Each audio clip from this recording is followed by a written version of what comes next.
What is that feeling that I am feeling? Is it hope? Is it happiness? I'm feeling all of the feelings, all good today, and Republicans are crashing out. They're crashing out because it didn't work. It didn't work. The fear-mongering didn't work. The propaganda didn't work. And now they have to sit with themselves and their loss. Mike Johnson said this about Democrats. The Democrats shut down the government out of fear. They have never been more afraid at any point than they are right now. The Democrats... Are you afraid? Are you afraid? Mike Johnson says you're afraid. Are you afraid? I've never been less afraid. I am courageous. I am courageous. And here's why. Here's one reason why. I have Zoran Mamdani here showing what it means to be a Democrat in 2025. I am so excited.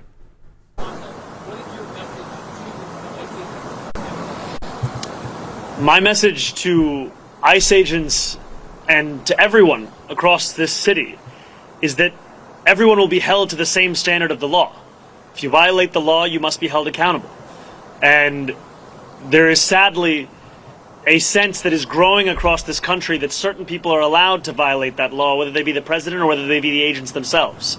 And what New Yorkers are looking for is an era of consistency, an era of clarity, an era of conviction. And that is what we will deliver to them. And I am looking forward to having conversations with Mayor Adams and his administration about the work of the transition to ensure that the handover is a seamless one and that it is one that benefits the shared work we all have to deliver for the people who call the city home. Laws are coming back, baby. Justice is on the way back.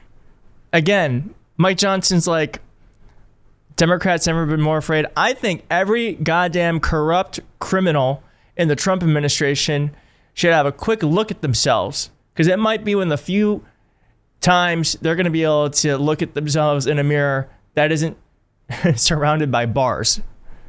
Okay, now here's DNC chair Ken Martin talking a little bit about how this sweep happened. Do you think blue states, so to speak, need to get in on this, get into this conversation about redistricting? Are we looking at an escalating redistricting war? Well, certainly, as we've said, what happened in California was the counterpunch to Texas and Greg Abbott bending the knee to Donald Trump. And so now we've leveled the playing field, and now it's up to Republicans. If they continue with this nonsense and continue going down this road of trying to redistrict, unconstitutionally redistrict in Republican-controlled states, we're going to meet them state by state. They wanted this fight. They created this fight, right? And we're going to meet them. This is not your grandfather's Democratic Party where we're going to play with one hand behind our back. We are actually fighting back. I'm proud of Governor Newsom and Californians for sending a message. My hope now is that it creates a chilling effect for the Republicans, and they realize that we're going to meet them each and every step of the way, whether it's in Virginia, whether it's in New York, whether it's in Illinois, whether it's in other states throughout the country. We will meet them with fire with fire. And we're not playing around anymore on this. And I'm glad that Governor Newsom stood up and said what he is, because Donald Trump is a weak man. And the fact is, he knows he's going to lose. Last night is a clear example of that. And the only way they can win in 2026 is rigging the maps and changing the rules midstream. And we're not going to allow them to do that. I love that we got our swagger back. We got our swagger back. Ken Martin he's not a bulldog, but he is on the attack. He's on the attack, and he should be, because what's happening on the Republican side isn't right. ICE agents in the streets, the military in the streets, no due process. They thought that they could just find more seats. They could decide who gets to control Congress without really asking the voters. I'm not a huge fan of the redistricting. I think most voters agree with me that gerrymandering fucking sucks. I hate gerrymandering. But I guess how I see it right now is a necessary evil. What I like about California's redistricting, and this is something I didn't know until I talked to a friend earlier this morning, is First off, what I like is they asked the voters, hey, is it okay that we do this? I think that's critical. It's critical that if you're going to change the rules of the game, you got buy-in from the people who you're going to be changing the rules for. Secondly, what I did not know about California's redistricting, I wish they would talk about this more, but we're going to talk about it here, is that they have a term limit on it. It only lasts 2 election cycles.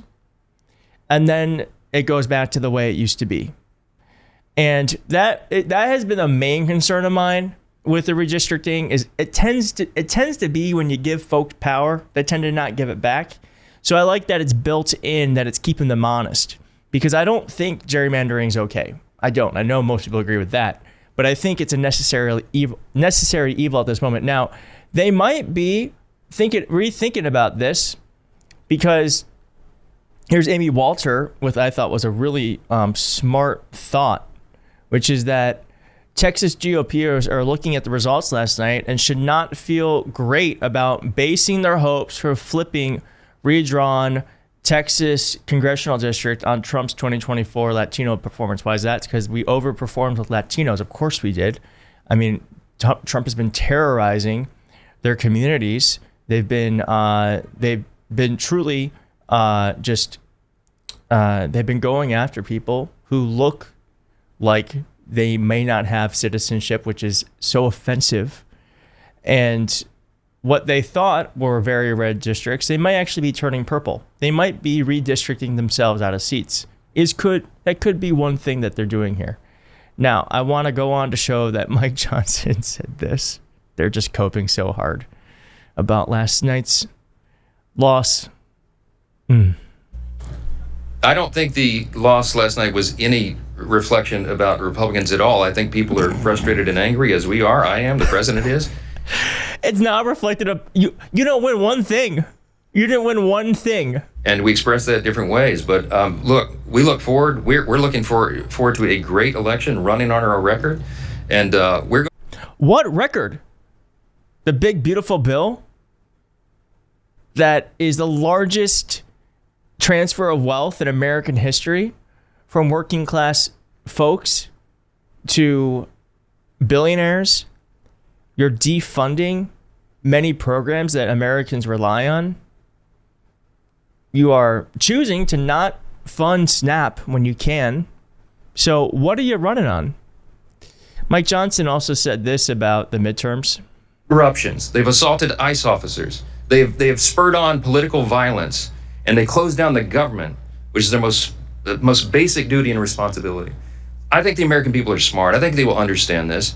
And I think the midterm is going to be a great one for us. We had a demographic shift in 2024. We have a very favorable election map on the Republican side, and it will be even more favorable once all the redistricting stuff is settled out.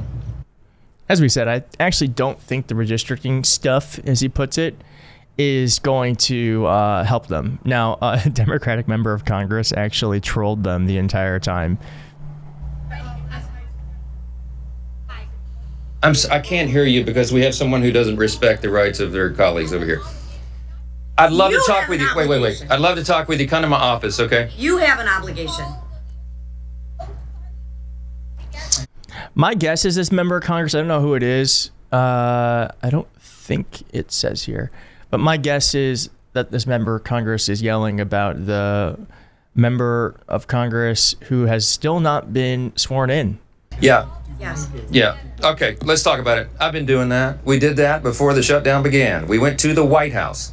We went and sat in front of the Resolute desk. We brought Leader Jeffries and Leader Schumer in, and we had a discussion. The president said, please don't shut the government down. It would cause all this pain to the American people.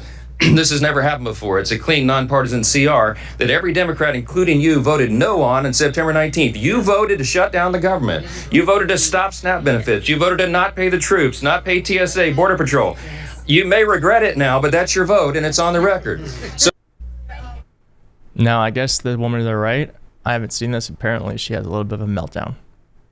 I can't hear you because we have someone who doesn't respect the rights of their colleagues. She was going to have a meltdown. Okay. Well, that is the update today. Mike Johnson is trying to stop the bleeding. Not possible. Democrats are ascendant. Woke is back. It never left. It was hibernating. It has woken up. Woke has woken up. And I'm loving it. I'm loving it. Thank you all for being with me last night. Thank you for being here today. I am so excited. Let's take this energy. Let's just keep it going until this time next year when we have a huge win for democracy, for working class voters, for morality. And I'll see you then. I'll see you tomorrow. I'll see you soon, but I'm going to see you then next year and, later today. Okay, bye.